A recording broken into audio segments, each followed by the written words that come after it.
I can tell you I've got some very sad kids this morning because they're very much into that. But this is great to be here, to have this great announcement and to really show that we are making huge progress in not just the economy. We're ranked #1 in Florida in the economy the last 2 years by both CNBC and by U.S. News and World Report of all 50 states. And you can see the statistics and everything. But one of the things we've really done is, since I've been governor, we've added over 100,000 manufacturing jobs. You hear a lot of talk about this, obviously nationally. In Florida, we're showing how it's done, and this initiative that has now led to Point Blank being able to really produce some great jobs is a good example of how that works. Now, Florida, if you look at all 50 states, we have the lowest number of government employees per capita, so we have a limited government.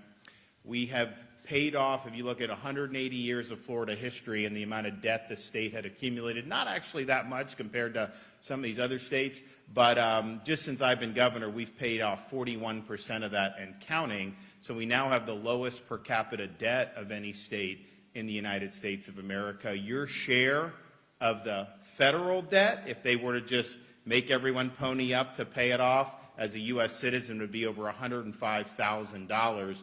Your share of the Florida debt is about $450. So this is much, and declining every day. We also have one of the lowest tax burdens in the country, second lowest amongst for state tax burden, and we're also working on local relief with property tax, and so stay tuned on that. We want to deliver victories there, but no state income tax, and we're working with the legislature to eliminate a tax that Florida was really an anomaly on, and that's taxing business rent. Makes no sense. It's not good for the economy. So I think that that's going to go the way of the buffalo. We've done a lot to reduce it, but I think we're going to be able to eliminate it. We lead the nation in new business formations. Every year for the past 5 or 6 years, more businesses have been formed in Florida than any state. And here's the thing. We're the 3rd largest state. So you'd think, obviously, even if we weren't somehow doing well, we're going to have more business formations than small states. But, you know, California has almost twice as many people. We have 23+ million. They're close to 40 million. And yet we have more business formations in Florida than in California. I think as people realize their businesses aren't going to burn down in Florida, and you're going to be able to actually keep law and order.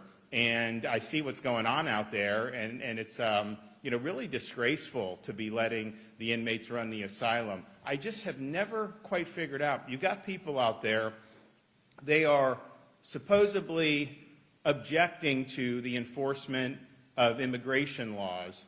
And so they're protesting that, which, first of all, the federal government has a right to do. That's the laws of this country. And you have every right, the Trump administration, DHS, has every right to be enforcing the laws. But you have some of these people, they're objecting because they don't want to get kicked out of America, and yet they're burning the American flag. And yet they're waving the flag of the country that they don't want to get sent back to. Can you please make this make sense to me? I mean, it's insane. And so what happens in California, I think a lot of people over the years, they just haven't felt safe, particularly in places like L.A. And in San Francisco, because, you know, they really do let the inmates run the asylum. When you try to do that in Florida, the chances of you getting away with that is precisely 0, because we will hold you accountable and do that very quickly. So the business formation has been good, but I do think the public safety has been a big part of the economic success, and I think it's really hurt some of these states that have walked away from it.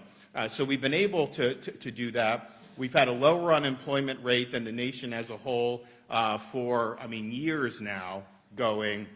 We've grown the economy in Florida since I became governor. I don't know, it's probably up more. I used to say we grew it 30%. I think it's probably closer to 40%. Some even say we've grown at 50%, Florida's economy, but we have the 2nd highest GDP growth as a percentage of any state in the country. The only state ahead of us is Idaho, and it's a beautiful state, but I mean, it's only a couple million people, so it's a lot easier to have a bigger percentage jump for us. You know, we've got 23 million people, so that's great.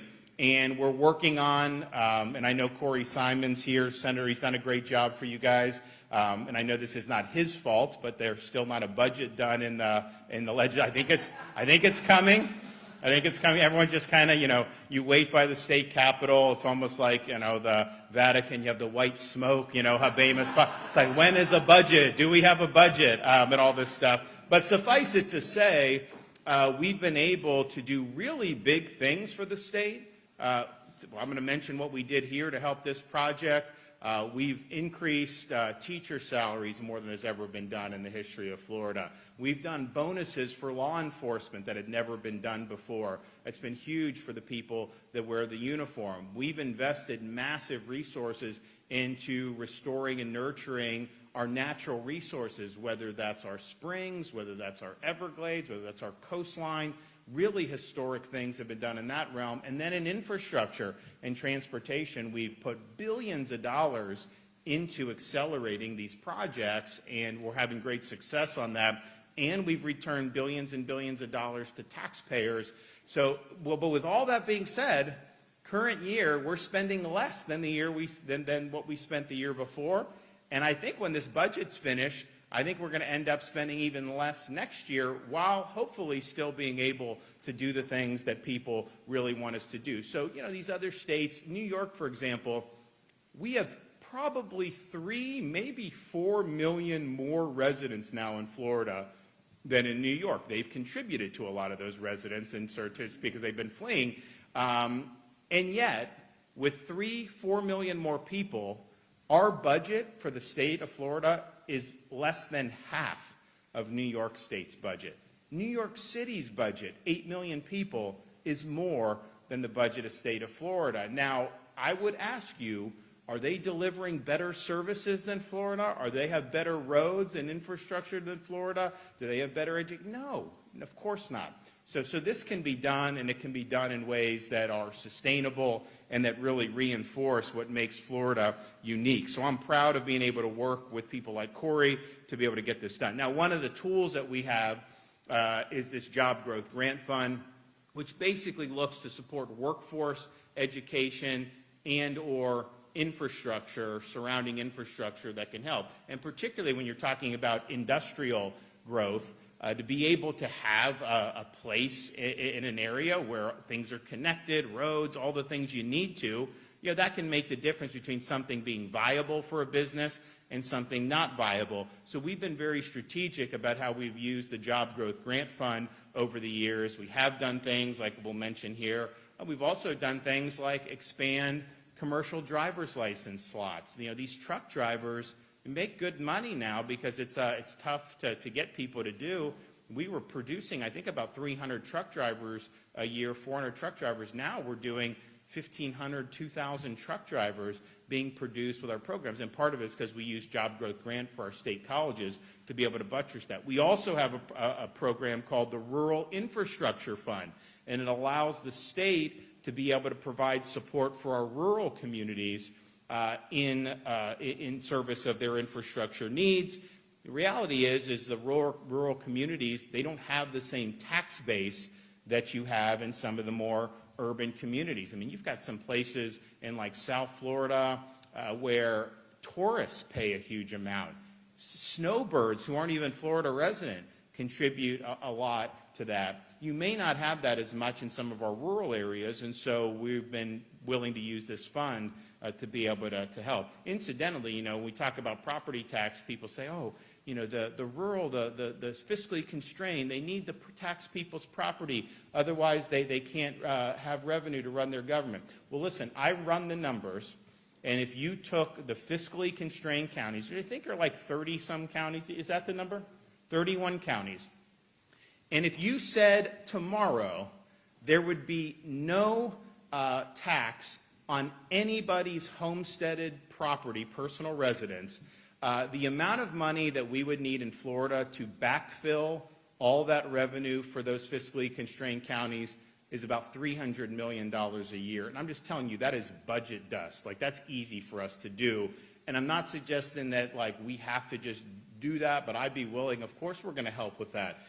We want homeowners to be able to afford to stay in their home, and if that means that we take this gigantic surplus that we've accumulated and help rural counties and fiscally constrained counties, I'd much rather do that and be able to get the property tax relief done than try to say, oh, well, we can't do property tax relief because the rurals aren't going to be able to raise revenue. We have revenue. We've got a lot of revenue that we're going to be able to do. So you can count on me to be able to help with that. We're working on this right now.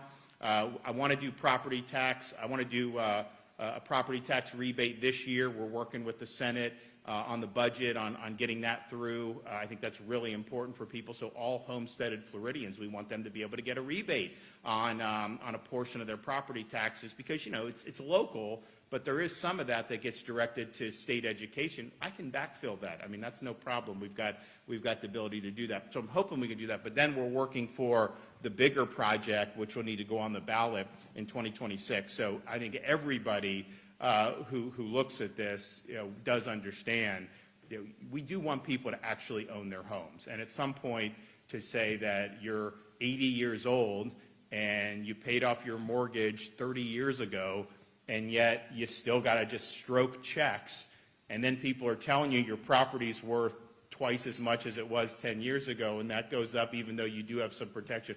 That's not what we want. We want people to own free and clear. So stay tuned on that. So Rural Infrastructure Fund allows us to do that. So we saw an opportunity here in Wakulla. So earlier this year, I announced $3.5 million to Wakulla County for the development and construction of 2 county-owned buildings at Opportunity Park. Now these facilities, I think it's over 100,000. Each of them are over 100,000 square feet.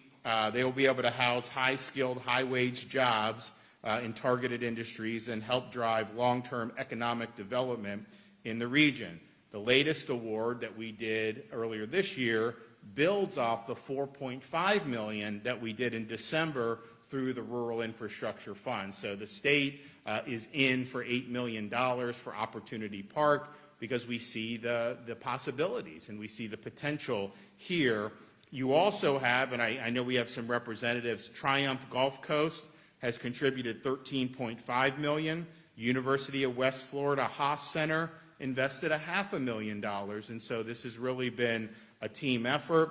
These are just the infrastructure improvements are projected to generate more than $13 million, but the economic impact is projected to be $64 million in wages and for participating workers. And you guys know how the economy works. You know, if people are able to find gainful employment and actually earn a decent living, then they're going to be able to spend that money here locally. It helps businesses. It helps things move. And I'm proud that because of this, that Point Blank Enterprises is a leading manufacturer of body armor and protective solutions for law enforcement and military personnel, that they are going to expand into this new facility. So you think about things that you manufacture, these are things that save the lives of our law enforcement personnel, particularly when they have to go in very dicey situations. And we've had instances, probably more than I can count since I've been governor, where you'll have law enforcement get shot, and this protection is the difference between having a fatality and not. And so I appreciate what they're doing. It's really, really important. I think was mentioned, you're looking at over $60,000 for the average employee in salaries and benefits. That's something that is meaningful. Obviously, we would love to see inflation go back to zero so that people aren't losing ground. And I know it's been rough over the last 4 years in particular as people have seen prices go up. So hopefully we'll look for some stability there. I know in Florida, you know, people have seen it happen because, you know, you have, I mean, how much money has the Fed printed? How much has Congress borrowed and spent? You know, there is going to be ramifications from this. You can't just, there's not a free lunch. And hopefully we'll be able to see that get under control. But I'm excited here for Point Blank. I think this is a great announcement for Wakulla County. And I'm just proud as governor. You can be governor when you have 23+ million people, and you could spend your entire time focused on South Florida, Tampa Bay, Jacksonville. Like, you can be governor and get reelected even without ever even visiting any of our rural communities. Like the math, you can do that, and that's what some people have done.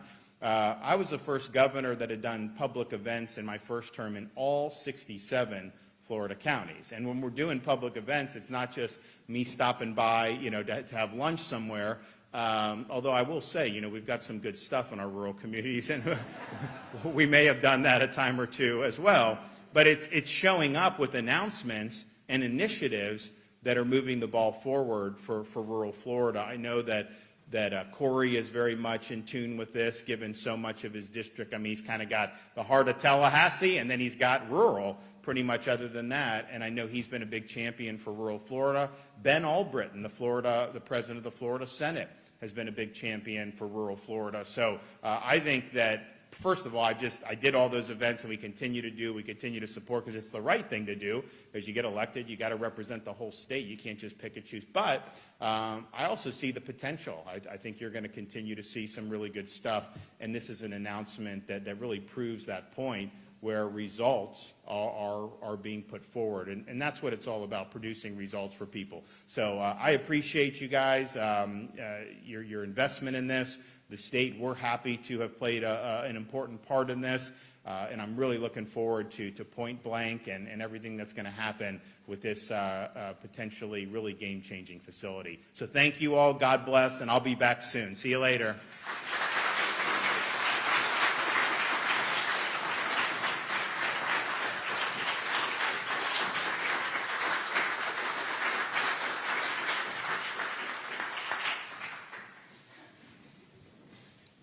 What a treat.